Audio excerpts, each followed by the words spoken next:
రమగారు, ఇది పిల్లలకి కాకపోవచ్చు, నేను అనేది మామ్స్ కోసం. అనుమానం పెనుభూతం అంటారు. అంటే ఫ్యామిలీస్లో డిస్టర్బెన్స్కి ఒక రీజన్ అనుమానం. ఇది అమ్మాయి వైపు అయినా ఉండొచ్చు, అబ్బాయి వైపు అయినా ఉండొచ్చు, లేకపోతే వీళ్ళిద్దరూ బాగుంటే థర్డ్ పర్సన్ నుంచి రావచ్చు, ఇటువైపు నుంచో అటువైపు నుంచో. దీన్ని ఎప్పటికప్పుడు నివృత్తి చేసేసుకోవాలంటే సార్ట్అవుట్ చేసేసుకుంటే ఒక క్లారిటీ తెచ్చుకుంటే ముందుకు వెళ్ళగలుగుతాం. కానీ దాన్నే మనసులో ఉంచుకొని అటు బయటికి రాలేక లోపల ఉండలేక చాలా ఇబ్బందులు పడిపోతూ ఉంటారండి కొంతమంది. ఎలా దీన్ని మనం బయటపడాలి ఇలాంటి ప్రాబ్లం నుంచి అంటే మీరు ఏమన్నా సొల్యూషన్ ఏమైనా చెప్తారా? అస్సలు సొల్యూషన్ లేని పరిస్థితి ఇది. అవును, ఎందుకంటే అనుమానాలు అవి బయట కనపడేవి కాదు, లోపల పుట్టేది. ఎవరి మనసులో ఎలాంటి తుఫాన్ రేగుతుందో మనకు తెలియదు. మనసులో జరిగేది కదా, మనసులో జరుగుతుంది. మనసులో జరిగి మనం ఏ చిన్నది చూసినా దాన్ని అనుమానాస్పద దృక్పథంతో చూస్తూ ఉన్నాం అనుకో, ఇంకా అలాగే ఉంటుంది. అన్నిటికీ అనుమానంగానే ఉంటుంది. అనుమానాలు సాధారణంగా భార్యాభర్తలకు ఒకళ్ళ మీద ఒకళ్ళకి ఏర్పడతాయి. ఇప్పుడు ఈ నిప్పులేందే పొగరాదు, అదొక పాయింట్. ఏదైనా ఒక పాయింట్ అంది ఒక విషయం జరిగితే దాని మీద నుంచి అనుమానం రేకెత్తడం ఒక పరిస్థితి.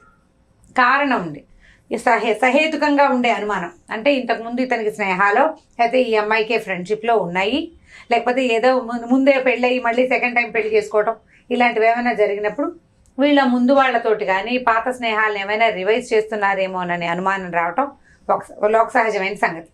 ముందుంది కాబట్టి. అలా ఏమీ లేకుండా కూడా ఆడవాళ్ళ మీదో మగవాళ్ళ మీదో అనుమానం, అంటే పొసెసివ్గా ఉండటం వల్ల అనుమానం వచ్చేది మానసిక సమస్య. ఇప్పుడు ఒక అమ్మాయినో అబ్బాయినో పెళ్లి చేసుకుంటే వాళ్ళు నీతో తప్పిస్తే ఎవరితోటి మాట్లాడకూడదు, ఎవరితోటి స్నేహంగా ఉండకూడదు, ఎవరి గురించి ఆలోచించకూడదు, ఎవరి గురించి సానుకూలంగా మాట్లాడకూడదు అని అనుకుంటే ఖచ్చితంగా నీకు జబ్బు చేసినట్టు. ఆడకు కానీ మొగకు కానీ. ఆడవాళ్ళు సామాన్యంగా ఉండే భర్తల్ని పట్ల కూడా అనుమానాన్ని కలిగి ఉంటారు. వీళ్ళకి బహుశా ముందు జీవితాల్లో అమ్మా నాన్నల దగ్గర, అక్క చెల్లెల విషయంలోనో, ఫ్రెండ్సో, చుట్టుపక్కల ఎక్కడో ఇలా దుష్ప్రవర్తన కలిగిన మనుషుల్ని చూసి మనుషుల మీద అనుమానాన్ని కలిగి ఉండటం వాళ్ళ సహజ లక్షణంగా ఉండొచ్చు. ఒకటి, చిన్నప్పుడు చూసిన సంఘటనల వల్ల ఇలాగ ఆడవాళ్ళు మోసం చేస్తారని మగవాళ్ళకి, లేదా మగవాళ్ళు తిరుగుబోతులుగానే ఉంటారని నమ్మకం ఆడవాళ్ళకి ఏర్పడితే దాని మీద వర్కౌట్ చేస్తారు. అది కూడా లేకుండా ఈ బొమ్మ నాది, దీన్ని నేనే చావగొట్టి చెవులు మీయాలి, కానీ ఎవ్వరూ ఈ బొమ్మకేసి కళ్ళు కూడా తిప్పి చూడకూడదని పొసెసివ్గా ఉండటం, ఇవన్నీ కూడా మానసిక రుగ్మతలే చేయం.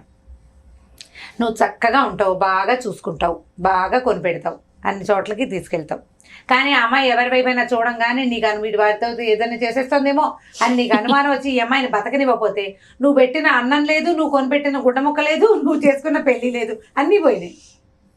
ఆ పెద్ద విషయాలు కూడా ఈ చిన్న మాట మీద మొత్తం వీగిపోతాయి. ఎప్పుడెప్పుడు వీడి నుంచి పారిపోదామా అని చూస్తారు, అన్నీ నీ నుంచి దాచిపెడతారు.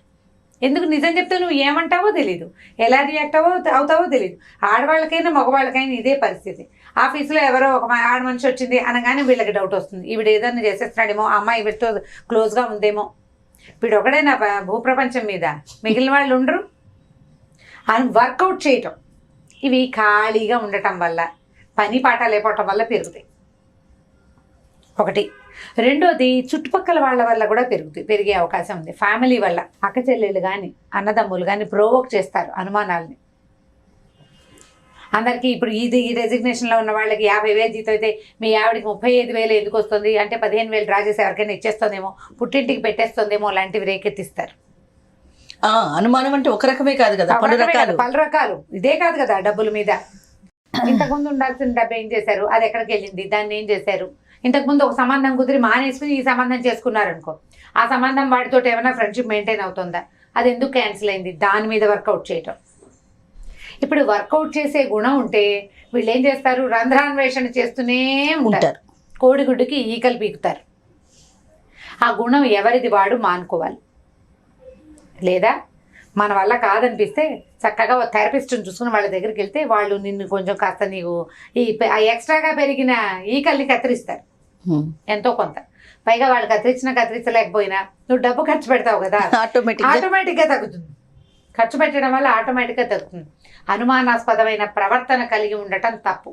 మనం ఒక పెళ్లి చేసుకున్నాం, ఒకటి, లేదా ఒక వ్యాపారంలో భాగస్వాములుగా ఉన్నాం, ఓ ఇద్దరు ఫ్రెండ్స్ కలిపి ఒక ఆఫీస్ పెట్టాం. ఒకళ్ళ పట్ల ఒకళ్ళు లాయల్గా ఉండటం అనేది మానవుల తాలూకు ప్రథమ కర్తవ్యం. నువ్వు లాయల్గా లేకుండా అవతల వాడు నన్ను అనకూడదంటే కుదరదు. ముందు మన ప్రవర్తన లోపాలు ఏమైనా ఉన్నాయామా అని ఆడగాని మొగ్గాన్ని సర్దుకోవాలి ఫస్ట్. అతనికి ఇతరులతో మాట్లాడడం అబ్బాయి ఇష్టపడ్డు, తగ్గించుకో. నీకు మిగిలినవన్నీ బాగుండి అతను నిన్ను బాగా చూసుకుంటాడు, మీ దగ్గర డబ్బులు ఉన్నాయి, మీరు హాయిగా ఉండగలుగుతారు. అతనికి నువ్వు అందరితోటి క్లోజ్గా ఉండడం నచ్చకపోవచ్చు, స్నేహాలు తగ్గించుకుంటే సరిపోతుంది కదా. మగవాళ్ళు కూడా అంతే. ఆ అమ్మాయి పొసెసివ్, నువ్వు ఇతర ఆడవాళ్ళని గురించి ప్రస్తావించడము, అమ్మాయి బాగుందని, వాళ్ళ డ్రెస్ బాగుందని, వాళ్ళ ఇంట్లో బాగున్నాయని అని అనకుండా ఉంటే సరిపోతుంది. ఆవిడ వంట బాగుందని అనద్దు. వీళ్ళని సాటిస్ఫై చేయటమే కదా మనం లైఫ్ అంటే ఏంటి, మనతో పాటు ఉన్న వాళ్ళని సాటిస్ఫై చేయటం. సాధ్యమైనంత డిసాటిస్ఫాక్షన్ లేకుండా ఉండాలంటే ఏ ప్రస్తావన చేస్తే వీళ్ళకి నచ్చదో దాన్ని తగ్గించుకుంటే, అనుమానం కలిగించే పనుల్ని మానేస్తే సరిపోతుంది. ఇప్పుడు ఏం చేయకపోయినా అనుమాన పడేవాడు ఉన్నాడు అనుకుందాం, వాడికి డాక్టర్ అవసరం ఖచ్చితంగా. వాళ్ళకి థెరపిస్ట్ కావాలి.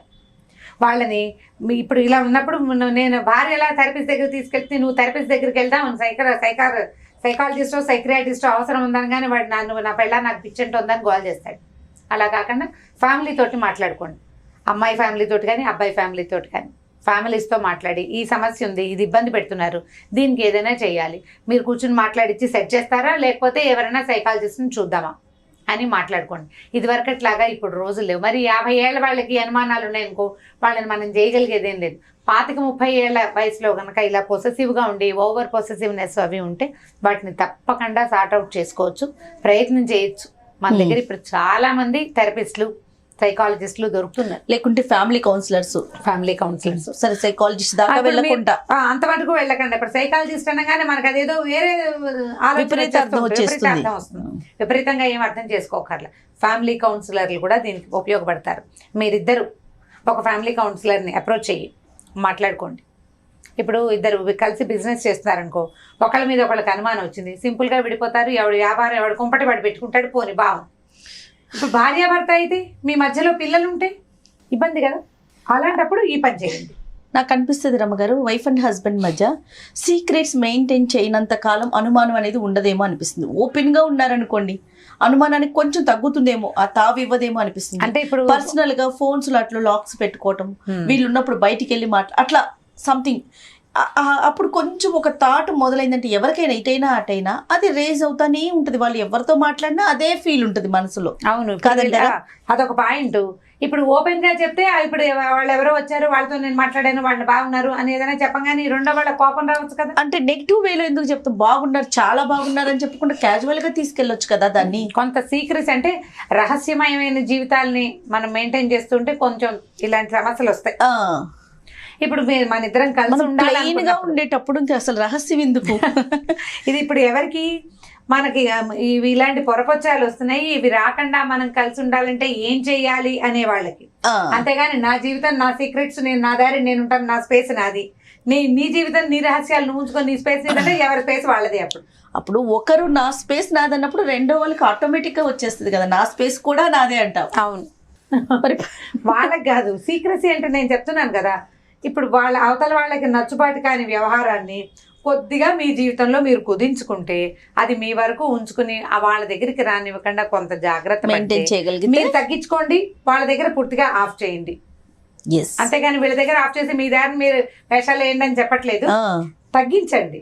మీకు సంసార జీవితం సజావుగా పోవాలంటే ఇవి కుదించుకోవాలి. కొంచెం ప్రవర్తనలో కొంత మార్పులు మన పెద్ద కౌన్సిలర్ అవసరం ఉండదు, మనకి మనం సార్ట్అవుట్ చేసుకుంటే సరిపోతుంది. అవునండి, ఇద్దరు కూడా పోట్లాటలకు దారి తీసి కొట్టేసుకుని మాటలు మొదలు పెట్టాక అబ్యూజివ్ లాంగ్వేజ్ వచ్చేసి నువ్వెంతంటే పెళ్ళో మీ వాళ్ళు అది ఇస్తామన్నారు ఇవ్వలేదని, లేకపోతే మీ ఫ్రెండ్ ఎవడో నీకేసి చూసి పెళ్ళో కనుగొట్టాడని ఇలా పిచ్చివాగుడు బాగేసామనుకో, అన్ని కొట్లాట్లు అయ్యాక ఇంకేముంది, మన ఇద్దరం చెరుకో లాయర్ దగ్గరికి వెళ్ళి వాళ్ళని ఉద్ధరిస్తాం. మనం ఎలాగో చెడిపోతాం, మనం చెడిపోయి ఏం చేస్తాం, వాళ్ళు ఎవరినో బాగు చేస్తాం మనం. అలా కాకుండా కొంచెం మాటలు తగ్గించండి, సజావైన మాటలు మాట్లాడుకోండి, సజావైన ప్రవర్తన అలవాటు చేసుకోవాలి. దాంతో పాటు ఇది వస్తుంది ఆటోమేటిక్. మనం కలిసి ఉండాలంటే సంగతి అట్లా జాగ్రత్త పడితే అనుమానాలు పెద్దగా ఇబ్బంది పెట్టవు. ఇతరులకి అనుమానం వచ్చేలాంటి ప్రవర్తనని కలిగి ఉండవద్దు. రైట్ రామ్ గారు, ఇంకొక టాపిక్ తో మళ్ళీ కలుద్దాం. ఓకే జయ.